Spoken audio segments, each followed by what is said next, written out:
تا ئێستا وادەی سەردانی شاندەکەی حکوومەتی هەرێم بۆ بەغدا نازانرێت و چارەسەرکردنی کێشەکانی نێوان هەولێر و بەغداش پەیوەستە بەو سەردانەوە.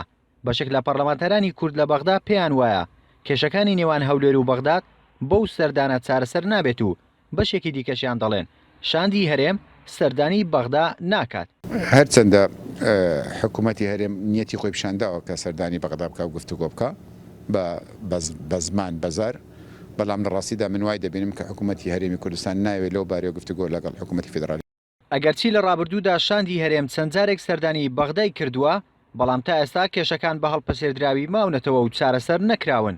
چاودێرانی دۆخەکەش دەڵێن لە سەردانەکانی شاندی هەرێمدا بەڵێنەکانی کە بە یەکتریان داوە تەنها بە قسە بووە و هیچ بەڵگەیەکی واژۆکراو لە نێوان هەولێر و بەغدا نییە. قەناعەتم وایە ئەمە استراتیژێتی هەردوو حکوومەتی هەولێر و بەغدایە ئێستا کە ڕێبکەون لەسەرەوە ڕێنەکەون و کێشەکانیان بۆ قۆناغێکی تری داهاتوو بخەنە دواوە، چونکە هەردووکیان ئێستا خەریکی شەڕی داعشن، هەردووکیان قەیرانی دارایی قوڵیان هەیە و هەردووکیشیان ئامادەی ئەو ڕێکەوتنە نین. حکوومەتی هەرێم ئامادە نییە داهاتی خۆی تەسلیم بە بەغدا بکە، بەغداش بە دڵنیاییەوە ئامادە نییە ئەو بەبێ داهات تەسلیمکردن بودجەی بۆ بنێرێ یاخود بە داهاتێکی کەم بودجەیەکی زۆری بۆ بنێرێ.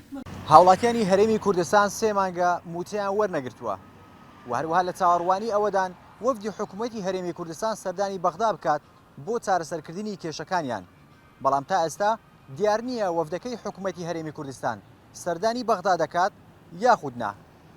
ڕێبوارکاکەی یەناڵی هەولێر.